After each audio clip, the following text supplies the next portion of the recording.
하나님 말씀 보겠습니다. 하나님 말씀은 고린도전서 13장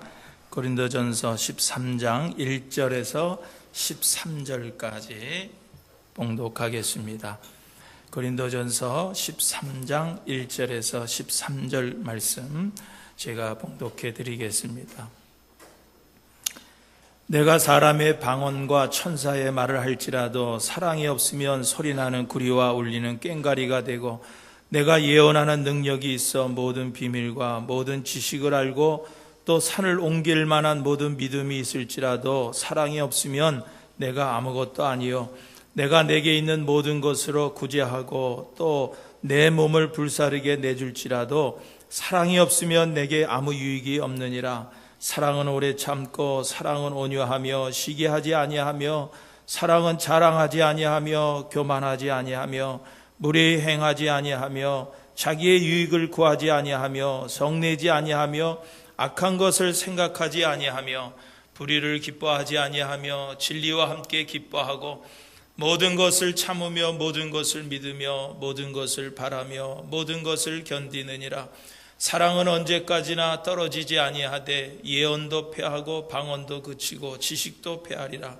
우리는 부분적으로 알고 부분적으로 예언하니 온전한 것이 올 때에는 부분적으로 하던 것이 패하리라. 내가 어렸을 때는 말하는 것이 어린아이와 같고 깨닫는 것이 어린아이와 같고 생각하는 것이 어린아이와 같다가 장성한 사람이 되어서는 어린아이의 일을 버렸노라. 우리가 지금은 거울로 보는 것 같이 희미하나 그때에는 얼굴과 얼굴을 대하여 볼 것이요, 지금은 내가 부분적으로 아나 그때에는 주께서 나를 아신 것 같이 내가 온전히 알리라. 그런즉 믿음, 소망, 사랑 이 세 가지는 항상 있을 것인데 그 중에 제일은 사랑이라. 아멘. 할렐루야. 흔히들 오늘 이 고린도전서 13장을 무슨 장이라 하느냐, 사랑장이라. 히브리서 11장은 믿음장이다 이렇게 얘기하고, 이 고린도전서 13장을 사랑장이라 그렇게 얘기합니다.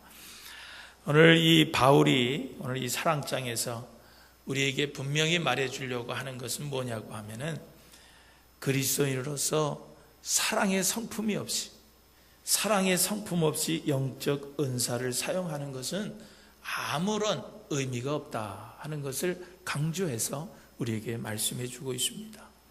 오늘 본문 1절을 보면은 바울은 방언에 대해서 지금 말씀해 주고 있는 것을 알 수가 있습니다.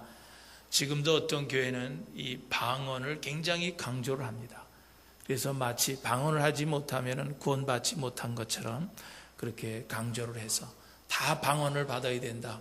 그래서 방언을 훈련시키고 또 방언을 따라하게 해서 다 방언을 하게 합니다. 방언은 그렇게 해서 하는 것이 방언이 아니죠. 하나님께 주신 은사인데 할렐루야 할렐루야 하다가 할렐루야 하다가 혀가 꼬부라져 가지고 이상한 소리 내는 것, 그것이 방언이 아니에요. 하나님께서 내가 깊이 기도하다가 보면 주시는 것, 그것이 방언입니다. 훈련해서 되는 것도 아니에요. 남 따라 하다가 방언하는 것도 방언이에요. 근데 이 방언의 이 은사에 대해서 이 1절에 얘기해 주고 있는데, 아마 고린도 교회도 많은 교인들이 이 방언의 은사를 굉장히 사모했던 것 같아요. 그래서 사람들이 방언 받기를 많이 원하고, 또 그 고린도 교회 교인들이 실제로 그런 방언의 은사를 받아서 방언들을 많이 했던 것 같습니다. 그런데 여기 바울이 얘기하는 게 뭐냐면, 아무리 방언을 하고 천사와 같은 말을 할지라도 그 마음에 무엇이 없으면, 사랑하는 마음이 없으면, 너희들이 방언을 해도 그 마음에 사랑하는 마음이 없으면 그런 은사들도 아무런 의미가 없다 하는 그런 얘기입니다. 무슨 얘기냐고 하면, 우리가 아무리 유창하게 말을 잘해도 그 마음속에 사랑하는 마음이 빠져 있으면, 말은 유창하게 잘하는데 그 마음에 사랑하는 마음이 빠지면은 뭐라 그랬어요? 그 말은 울리는 꽹과리 소리처럼 의미 없는 메아리가 되고 만다 하는 것을 강조해 주고 있는 것입니다. 한 번 어느 결혼식에 참석한 적이 있습니다. 그런데 아주 유명한 목사님이 오셔서 결혼 주례를 하는데, 얼마나 결혼 주례가 긴지 하여튼 지루해서 얼마나 혼났는지 몰라요. 뭐 말씀을 들어보면 얼마나 좋은 말씀이겠어요. 참 귀한 말씀을 주시는 거예요. 그런데 나중에 끝나고 저 목사님하고 이 신랑 신부하고 무슨 관계가 되냐 그랬더니 아무런 관계도 없대. 그냥 유명한 분이라 모셔서 주례사를 시킨 거예요. 주례석에 부탁을 드렸다는 거예요. 여러분, 그 주례하시는 분이 아무리 유명하고 아무리 좋은 말씀을 줘도 그 신랑 신부와 아무 관계가 없는, 정말 사랑하는 그런 마음이 없이 주는 그런 주례사가 무슨 신랑 신부에게 감동을 주겠어요? 무슨 감동을 주겠어요? 바로 그런 말씀입니다.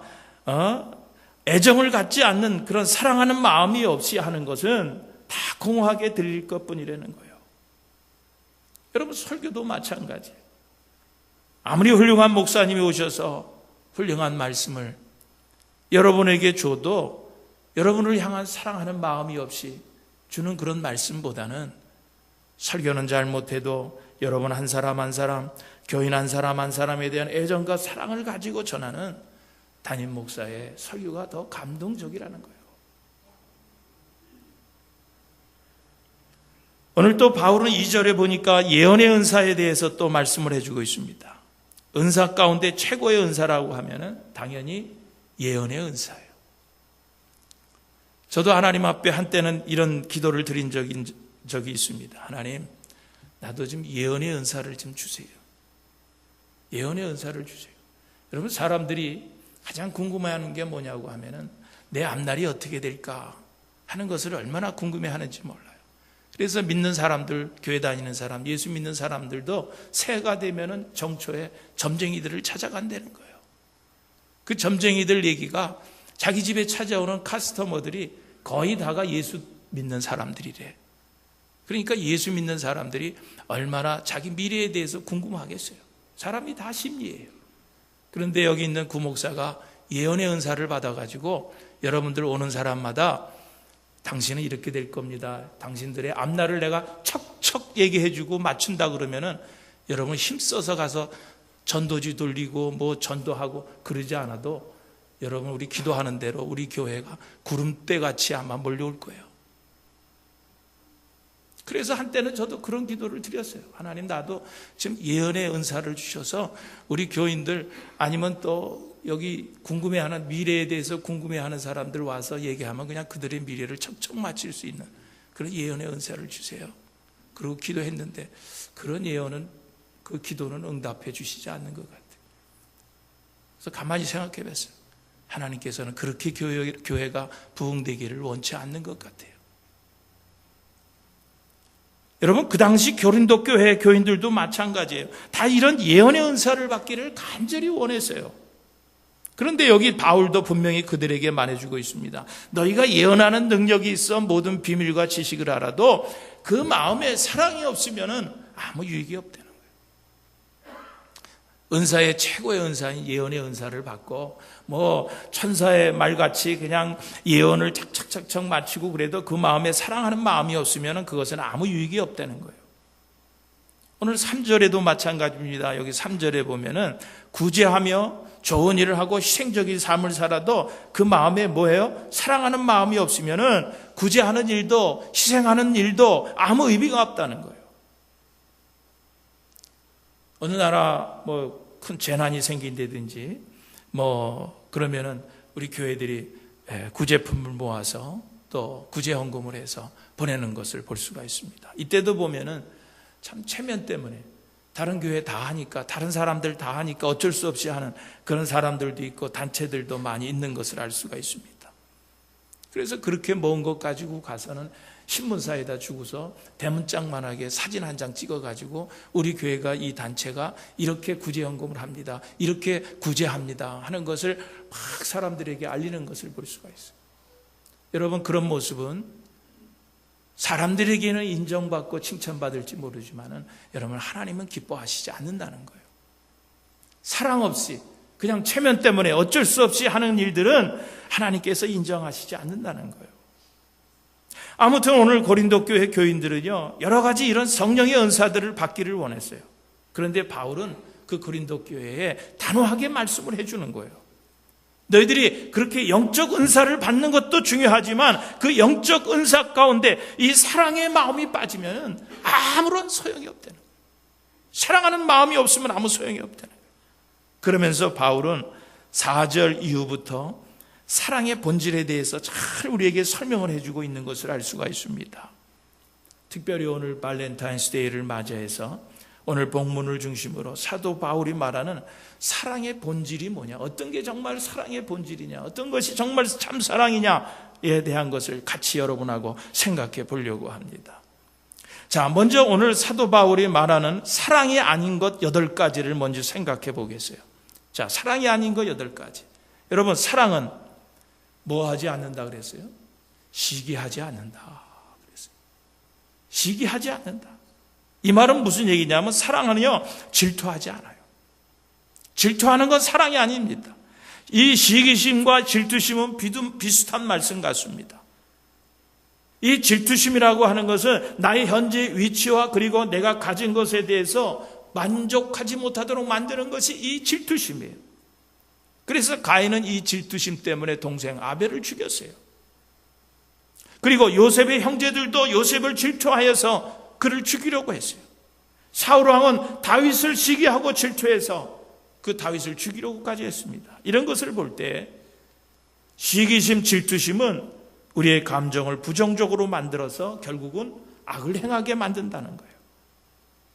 오늘 우리들 자신들도 다른 사람이 가진 은사나 다른 사람이 가진 어떤 행운이나 다른 사람이 가지고 있는 어떤 능력에 대해서 그리고 그 사람의 지위에 대해서 오늘 질투심을 갖고 살아가는 사람들이 많이 있어요. 그래서 그것을 시기합니다. 여러분, 그렇게 질투심이 생기고 시기심이 생기면은요, 사람들에 대한 미움이 생기게 되는 거예요. 공연히 미워하게 되는 거예요. 교회에서도 마찬가지, 교회가 분열되는 것을 보면은요, 처음 어디서부터 시작이냐면 이런 시기심, 질투심에서부터 시작되는 것을 알 수가 있어요. 그러므로 여러분, 이런 질투심, 시기심을 버리고 신앙생활 하시기를 주님의 이름으로 축원합니다. 그리고 이 사랑은 자랑하지 않는다 그랬어요. 여기 자랑이라고 하는 그 원래 의미를 보면은요, 고무풍선처럼 부풀린다라고 하는 의미가 있습니다.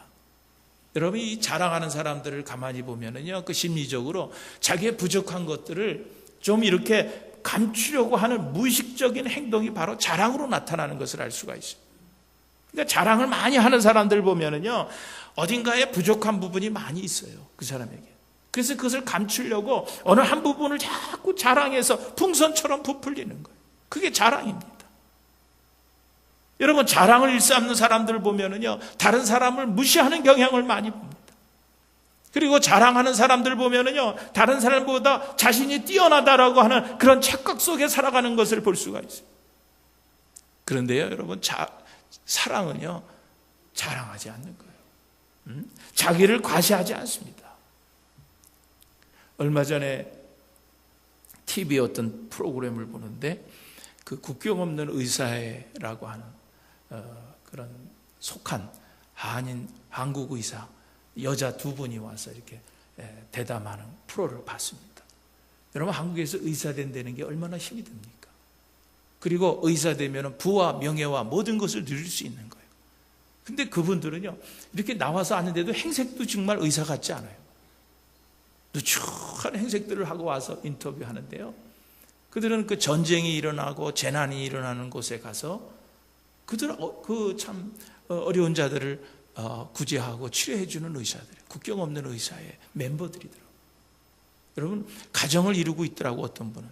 그런데 그런 모든 부와 명예를 다 버리고 그 어려운 데들, 그 포탄이 쏟아지는 그런 장소에 가서 어려운 자들을 돌보고 그들을 치료하는 그런 것들을 간증으로 얘기를 하는 것을 보면서 요즘 사회적으로 경제적으로 늘 우울한 그런 소식들만 들려지는데 그들의 그런 간증이요, 그들의 그런 생생한 그런 말들이 얼마나 참 기뻤는지 몰라요. 참 그런 의사들도 있더라고요. 자랑하지 않는 거예요. 자기들의 신분을 자랑하지 않는 그들의 모습을 보면서 얼마나 아름다웠는지 모릅니다. 사랑은 바로 그런 거예요. 또 사랑은 교만하지 않습니다.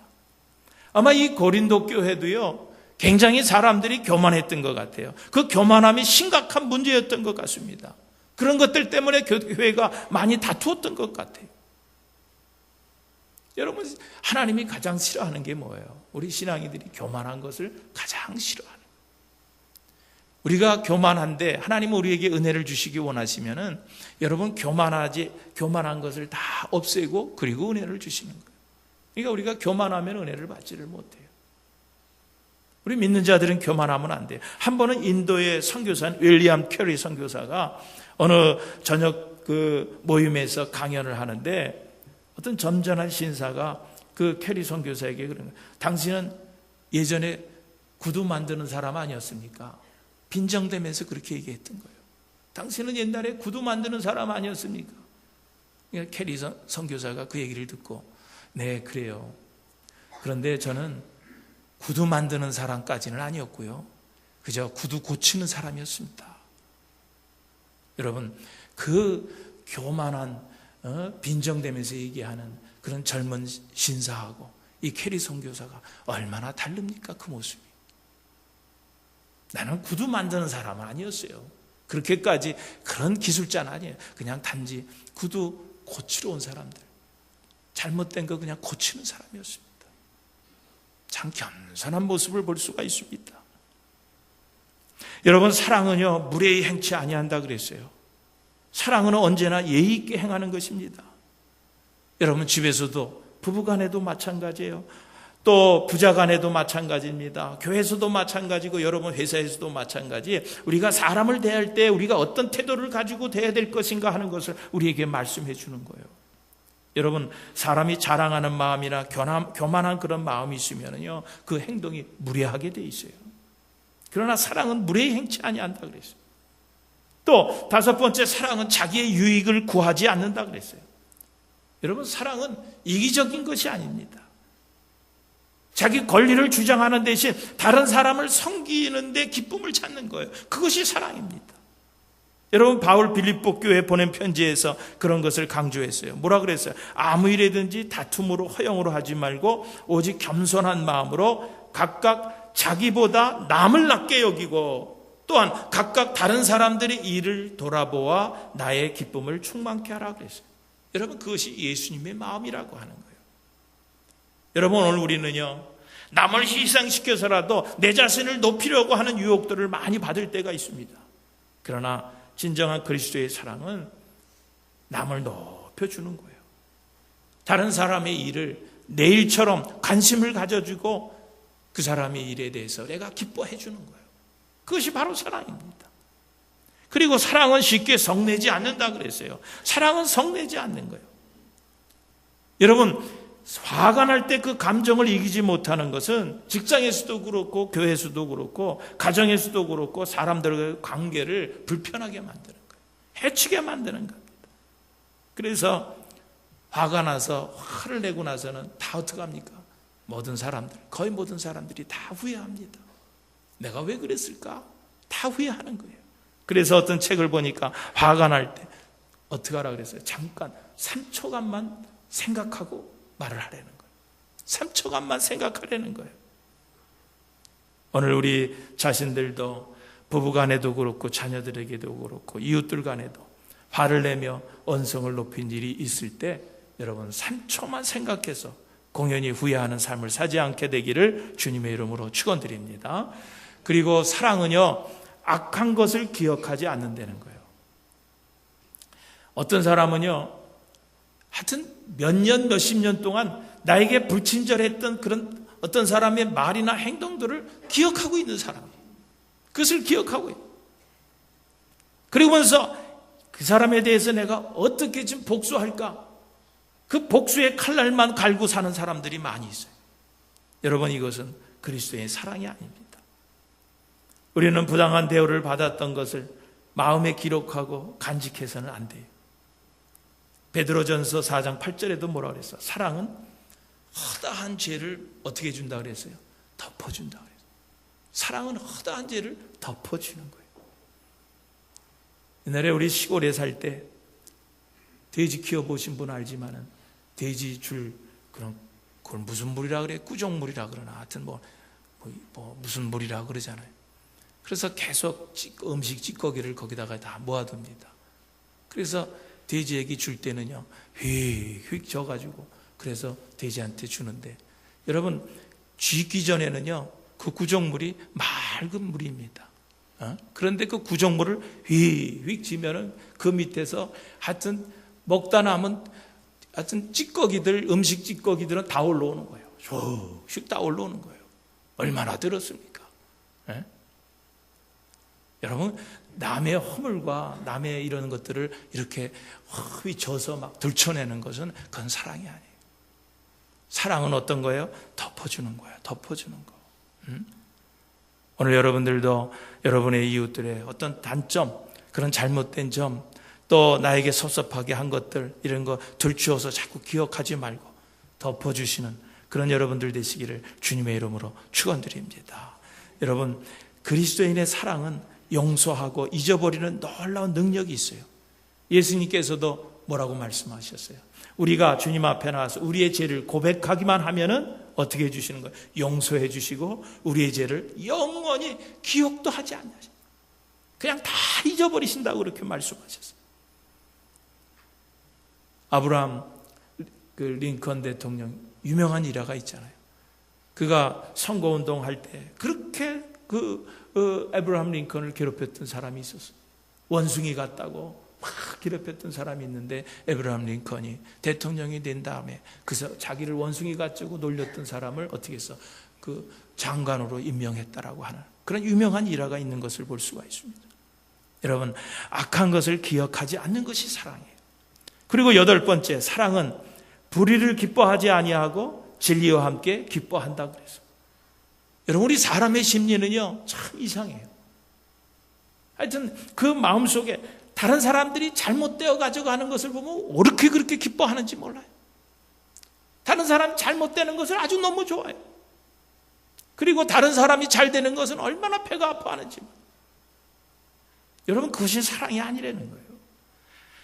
진정한 사랑은요, 다른 사람들이 잘못된 길로 갈 때 간치 안타까워하고 가슴 아파하는 거.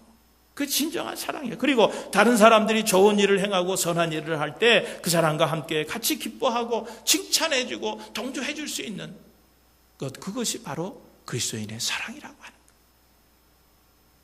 불의를 기뻐하지 아니하며 진리와 함께 기뻐한다 그랬습니다.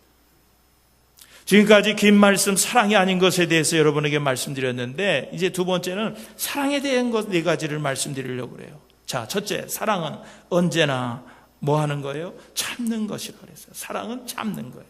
4절에도 보면은 사랑은 오래 참는다 그랬어요.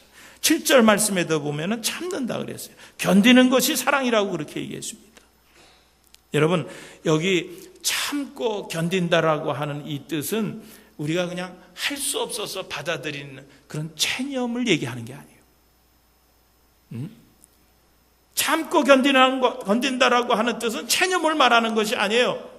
그러니까 예를 들어서 어떤 사람이 나에게 잘못을 했을 때 내가 그것에 대해서 대항할 수가 없어서 어쩔 수 없어서 체념하고 조용히 앉아 있는 것이 아니라, 그 사람의 잘못된 행동에 대해서 내가 싸울 수도 있고 보복도 할 수 있음에도 불구하고 싸우지 않고 참고 견딘다고 하는 강한 의미가 있는 거예요.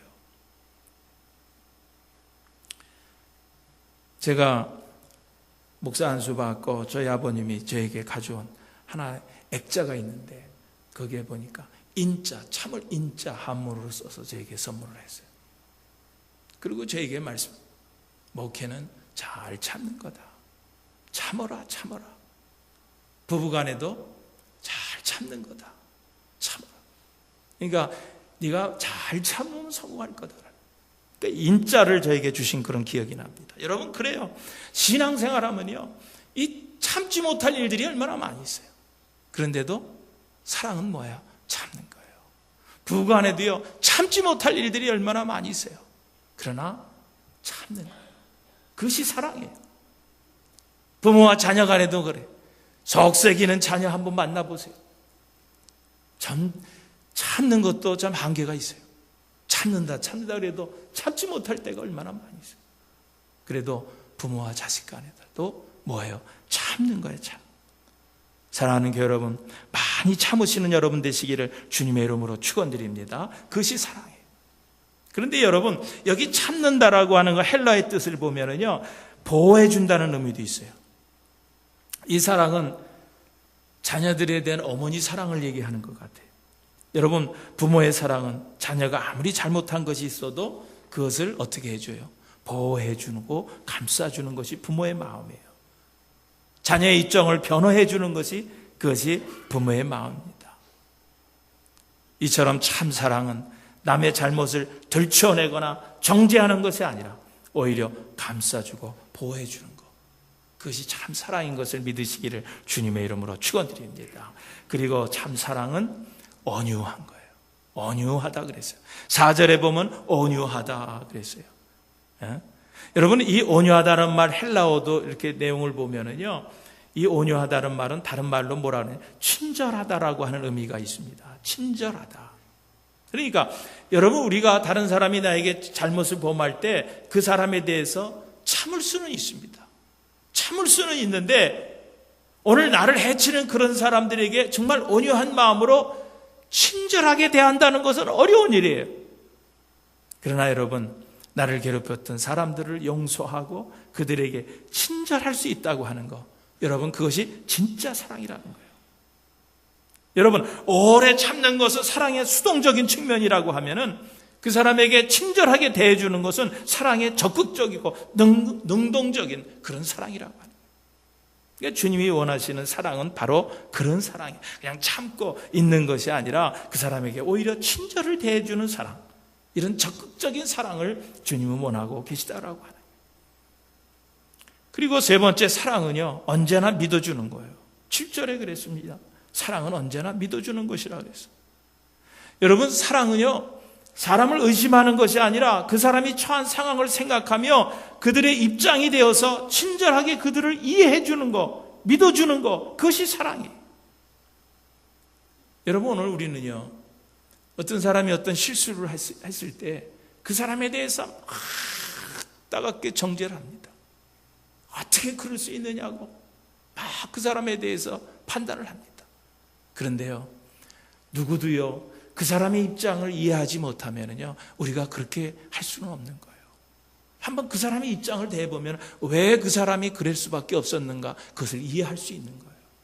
그런데 우리는 그 사람을 이해하지 못하고 그 나타난 결과만 보고서 이 사람이 어떻다 저렇다 얘기할 때가 얼마나 많이 있어요. 여러분, 그것은 진정한 사랑이 아니에요. 믿어주는 거예요. 믿어주는 거예요. 저 사람이 그렇게 됐을 때, 그 쓰러졌을 때, 그 쓰러지기 전에 그 사람의 상황이 어땠던가, 그것을 우리가 이해해주고 그리고 끝까지 그 사람을 믿어주는 것, 그것이 사랑이라고 하는 거예요. 그리고 마지막으로 사랑은 언제나 바라는 것이라 그랬어요. 언제나 사랑은 바라는 거예요.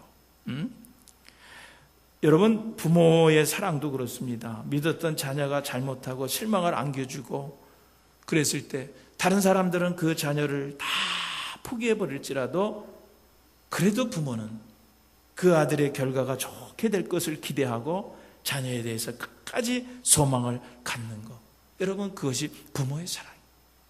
하나님의 사랑도 마찬가지. 우리가 무슨 실수를 했을 때 실수했다고 해서 죄졌다고 해서 당장 그냥 칼을 대고 그냥 뭐 탁탁 파리를 파리채로 잡듯이 그냥 두드려 잡는 것이 아니라 항상 우리를 믿어주는 거예요.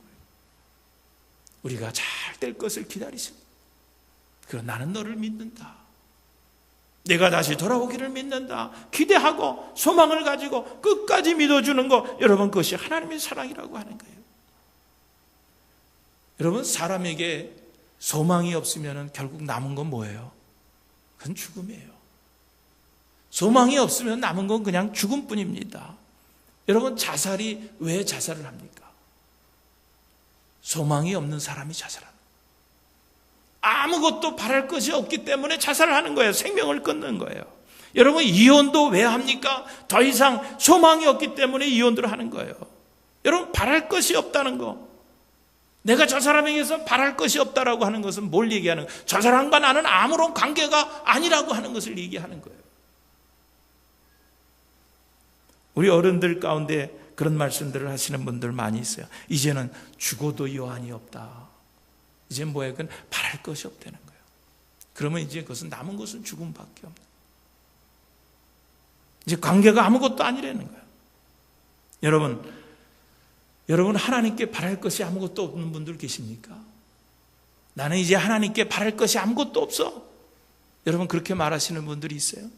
그렇다고 하면 여러분 하나님과의 관계는 아무것도 아니에요. 내가 하나님께 바랄 것이 없다고 하면 하나님과 나의 관계는 아무것도 아니에요. 아무것도 아니에요. 그런데 아직까지도 내가 하나님께 바랄 것이 있다고 하면요, 하나님과의 나의 관계는 사랑의 관계예요. 내가 사랑하기 때문에 그래도 하나님께 바라는 것이 있는 거예요. 부부간에도 마찬가지. 내가 저 사람과 바랄 것이, 기대할 것이 하나도 없다 그러면 끝나는 거예요. 그런데 아직도 부부간에도 내가 바랄 것이 있다라고 하는 것은 그래도 둘이 같이 사랑한다는 거예요. 사랑이 있다는 거예요. 사랑하는 교회 여러분, 특별히 이 발렌타인스데이를 맞이해서 부부간에도 바라는 것을 함께 만들어 가시는 오늘 여러분들의 가정들이 되시기를 주님의 이름으로 축원드립니다.